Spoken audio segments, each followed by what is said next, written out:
Today is the first day of Mitochondrial Disease Awareness Week. Guess who just walked through the door like no big deal? Where are you? Hello. Look who's home! Oh my gosh!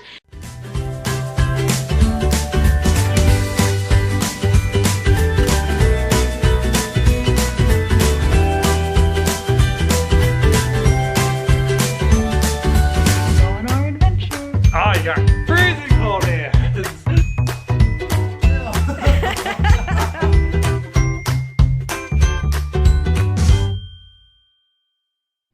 Good Sunday morning, everyone.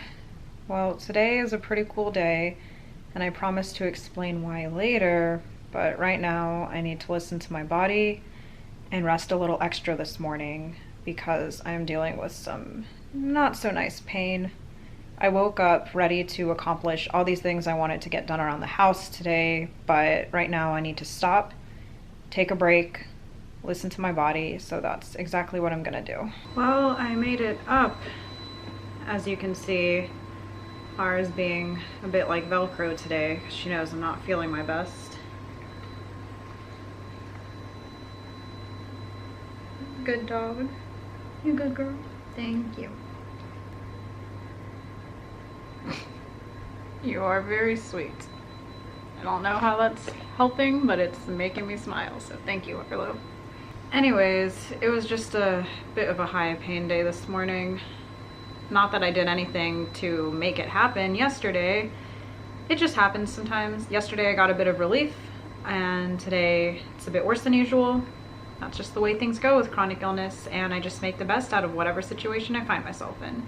So today I really wanted to get some cleaning done around the house, and I wanted to go out and pick up all of the things we need for Harlow's raw diet. For the hurricane and practicality reasons, I put her back onto kibble. She did fine. She's starting to get itchy from the kibble again, and just her eyes are starting to run from the kibble again. So of course I want to put her back on the raw diet. We just don't have the things for it, so I was gonna go get it, but I am not feeling well enough to go out and get the things today. My mom has offered tomorrow after work she will pick up some of the things Harlow needs, and then later in the week, as soon as I'm able, I will also get some of the things. And as soon as possible, I'll put her back on a raw diet. But this is kind of where my health gets in the way of things I want to do. And instead of beating myself up about it because it's out of my control, I'm just gonna accept what is. It is what it is. And like I said, make the best out of it. So I couldn't clean today, but I was able to press a button and start the Roomba upstairs. And although it's not ideal for Harlow to be on kibble, it's not gonna kill her. And she can last a few more days on kibble, so that's okay. I know there are companies that pre-make raw meals for your dogs. That's not something I would do all the time because I personally like to choose what's going into her meals for the week and making it myself. But for situations like this, where, you know, maybe I'm in the hospital and having someone prep isn't practical, it'd be nice to have those pre-made meals as a backup, so I will be looking into that for sure. Anyways, despite being in more pain than usual today is a really cool day because it is the first day of Harlow left me. She's gone to chew her toy now. She's like, that's boring now. Anyways, today is the first day of Mitochondrial Disease Awareness Week. So I have Mito, short for mitochondrial disease. It's a genetic-based disorder, and basically mitochondria are in every cell of your body. They're like the powerhouse of your cell, and they are responsible for energy production. And when there is a mutation among them, it can affect you systematically, meaning full body. This is actually one of the genetic anomalies that's responsible for all of my chronic illnesses. Because remember, I have genetic mutations that cause various symptoms. And those symptoms happen to fit the diagnostic criteria for my chronic illnesses. And it's important for me to get those chronic illness diagnoses so we can form pinpointed treatment plans to improve my quality of life. So the way I see it is I kind of have like one issue, and it's the genetic mutations, because that's where all of my issues come from. Anyways, if you want to learn more about my genetic anomalies and my chronic illnesses, you can watch my chronic illness video. But in honor of Mito Awareness Week, I wanted to give some information on my mitochondrial disease. Now, like any chronic illness, Mito can affect everyone so differently. And one of the most commonly seen symptoms of Mito is fatigue, exhaustion. I mean, our energy producers are disrupted. They don't function properly. So fatigue and exhaustion at an extreme level makes sense.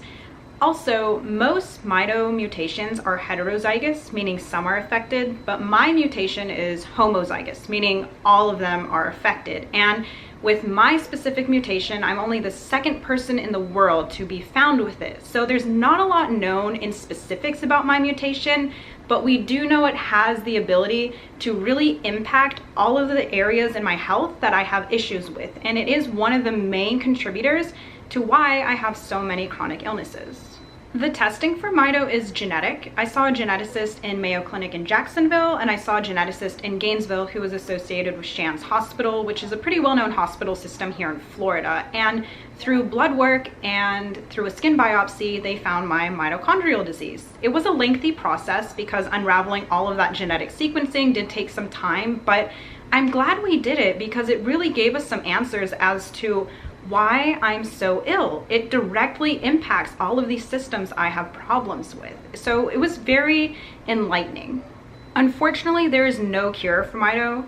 You can't go in and fix the mitochondria, at least not yet. Who knows what the future of medical technology holds. But for right now, the treatment is kind of two things. One is called a Mito cocktail, which is a combination of high-dose vitamins that your team decides is best for you.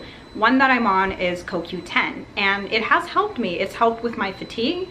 It has helped with my cyclic vomiting syndrome, which is a direct result of my Mito. It's helped with my migraines, which is a direct result of my Mito.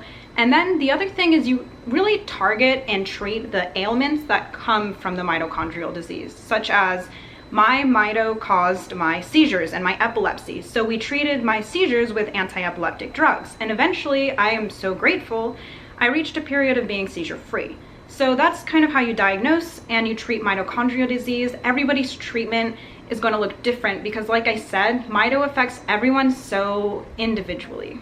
The official awareness color for Mito is green, and I don't own any green shirts or anything. Obviously, my favorite color is pink, but I plan to get some green, and maybe I should expand on the colors. I don't know, I like pink. Anyways, there is a thing going on called like hashtag light up for Mito, where monuments around the world are lighting up in green in honor of Mito awareness and research and funding, and one of them is actually the Colosseum in Rome. It's really, really cool to see. So I think this week is a good week. I think any time dedicated to spreading awareness for any chronic illness, whatever it may be, is a wonderful thing. And I advocate as much as I can on every day, not just specific weeks, but when there is a week dedicated, it's pretty cool. You know, it's a great opportunity to really spread awareness and hopefully bring more research and funding so one day we can find a cure for these illnesses. Well, that's it for my little spiel. I'm gonna get back on my heating pad to hopefully ease some more of my pain, although I am already starting to feel a little bit better from this morning, so that is a victory to celebrate already. I've hooked up to my infusion, and you know, although I did want to go out and get things done today, sometimes my health just gets in the way. That is the reality of being chronically ill, but I'm gonna make the best out of the situation, and right now that means resting on my heating pad, snuggling with my dog, and watching a Disney movie. Guess who just walked through the door like no big deal? Where are you? Hello. Look who's home! Oh my gosh! My mom and I just heard someone rattling at the door, and he just walks in. I was like, what is this? I'm going crazy.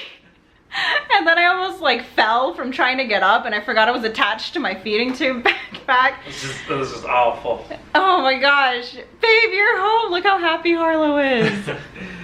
He didn't even tell me, you sneak. You were like, oh, we have no idea. I told her I was still at Fort Myers. Oh my gosh. I thought you were gone. Oh, she really miss you. I did miss you. Oh my gosh. Harlow's honking and Judd. How was it, babe? It's hot. Just a lot of work? Yes, it was. We helped with shelters, we helped with law enforcement, we passed out food and water. Some guys were still down in the Keys for another 10 to 20 days. Wow.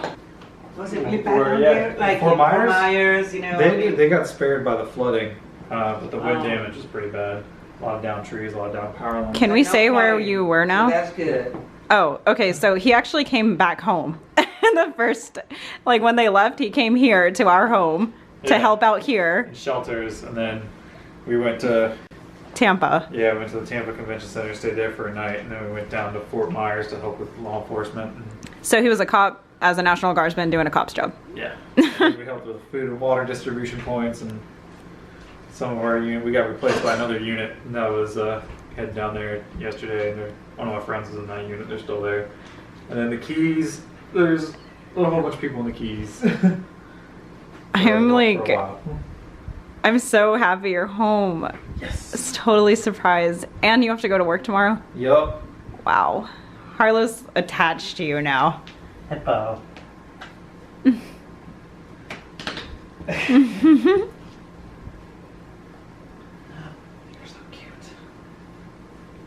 Well, this vlog was supposed to be about Mito Awareness Week, but you've just stolen the show, babe. We've all missed you, for sure. I know. A lot of people praying for you. A lot of people praying for you. We're so happy you're safe. In the middle of the hurricane, you were out digging trenches, right? Mm-hmm. So the shelter wouldn't doing fly. Stuff I think you see the guys in the National Guard commercials do. Yeah, we did that. It's not as fun as it looks. But I'm really, really happy for you. Yes. Glad you're home. So is Harlow. We all are. Such a toy. He's home. So happy. I love you. Love you too, and I missed you so much. I know. I heard all about it. So in case what you were wondering what the Florida National Guard and other National Guard units do in situations like this, such as hurricanes, natural disasters, is mainly a large humanitarian mission.